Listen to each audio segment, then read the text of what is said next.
الحمد لله رب العالمين، والصلاة والسلام على من أرسله ربه رحمة للعالمين سيدنا محمد صلى الله عليه وعلى آله وصحبه وآل بيته الطيبين الطاهرين ومن تبعهم بإحسان إلى يوم الدين. وبعد،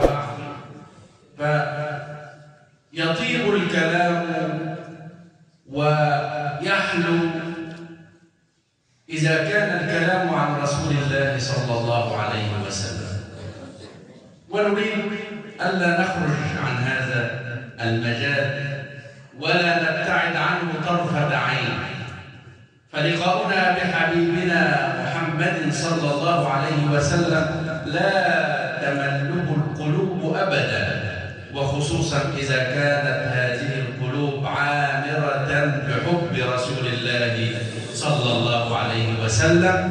نسأل الله أن يجعلنا في الدنيا من المحبين له، وأن يجعلنا في الآخرة من رفقائه صلى الله عليه وسلم وممن ينالهم شفاعته صلى الله عليه وسلم. اللهم آمين. ولكن نأخذ خلقا من أخلاق رسول الله صلى الله عليه وسلم نتعرف منه على قدر رسول الله صلى الله عليه وسلم، وهذا الخلق هو خلق التفاؤل. وقد ورد عن رسول الله صلى الله عليه وسلم أنه كان يعجبه الفأل الحسن، والفأل الحسن معناه الاستبشار بالخير حتى في أصعب الأوقات وأحلك الظروف، وهذا نابع من حسن الظن بالله عز وجل. وهناك المواقف الصعبة التي تعرض لها رسول الله صلى الله عليه وسلم وكان فيها حسن الظن بالله عز وجل. فمن هذه المواقف أنه جاءه خباب بن الأرت رضي الله عنه يشكو إليه وقال له: يا رسول الله، ورسول الله صلى الله عليه وسلم متوسد بردة له في ظل الكعبة. فقال له: يا رسول الله، ألا تدعو الله لنا؟ ألا تستنصر الله لنا؟ فقال له: يا خباب، إنه كان في من كان قبلكم يؤتى بالرجل فيوضع المنشار فوق رأسه فيفرق باثنين لا يرده ذلك عن دينه، ويؤتى بأمشاط الحديد فيمشط ما بين لحمه وعظامه لا يرده ذلك عن دينه، ولكنكم تستعجلون. ثم قال: والله ليتمن الله هذا الأمر حتى يسير الراكب من صنعاء إلى حضرموت لا يخاف إلا الله.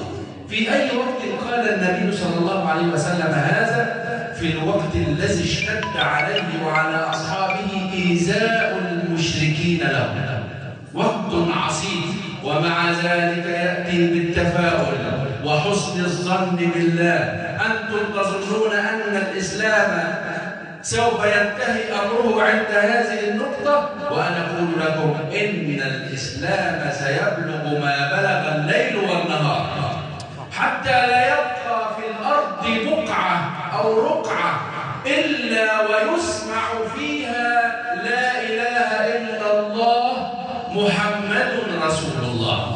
والدليل على ذلك قائم، وما نحن فيه في هذه الأيام، نحن في بقعة مباركة دخلها الإسلام تفاؤلا من رسول الله صلى الله عليه وسلم، ونسأل الله أن يديم الإسلام عليها إلى يوم القيامة.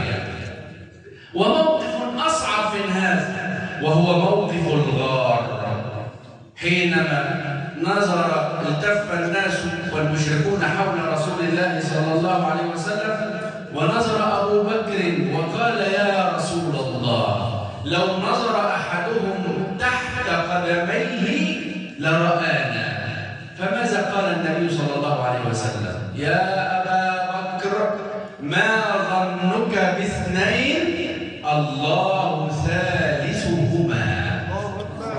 فأنزل الله سكينته على رسوله وجعل كلمة الذين كفروا السفلى وكلمة الله هي العليا. في أصعب من هذا حينما كان النبي صلى الله عليه وسلم يحفر الخندق والمشركون يحيطون به من كل جانب وزاغت الأبصار وبلغت القلوب الحناجر وتظنون بالله الظنون، ماذا كان ظن رسول الله صلى الله عليه وسلم بربه سبحانه وتعالى؟ كان عرضت صخرة كبيرة في الخندق، فذهب الصحابة إلى رسول الله صلى الله عليه وسلم وقالوا: يا رسول الله هناك صخرة كبيرة لا نعرف ماذا نفعل. فأخذ النبي معوله وقال: أنا لها، وبطنه معصوبة بحجر من شدة الجوع والمسلمون في موقف عصيب، لكنه حينما ضربها الضربة الأولى أبرقت وخرج منها نور، فقال: الله أكبر. فتحت اليمن وضرب الضربة الثانية فقال: الله أكبر.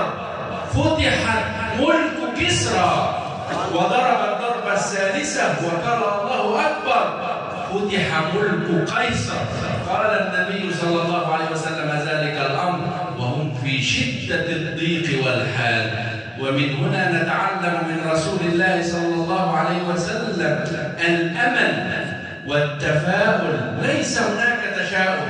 أنتم في بداية أعماركم وفي هذا السن على الإنسان أن يتسلح بالإيمان بالله وحسن الظن بالله عز وجل أنه لا يقف أمامه شيء من أمور الدنيا إذا كان واثقا بالله حسن الظن بالله. فعليكم أن تتعلموا من أخلاق رسول الله صلى الله عليه وسلم هذا الخلق العظيم: وما أرسلناك إلا رحمة للعالمين. أقول قولي هذا وأستغفر الله لي ولكم، وصلى الله وسلم وبارك على سيدنا محمد.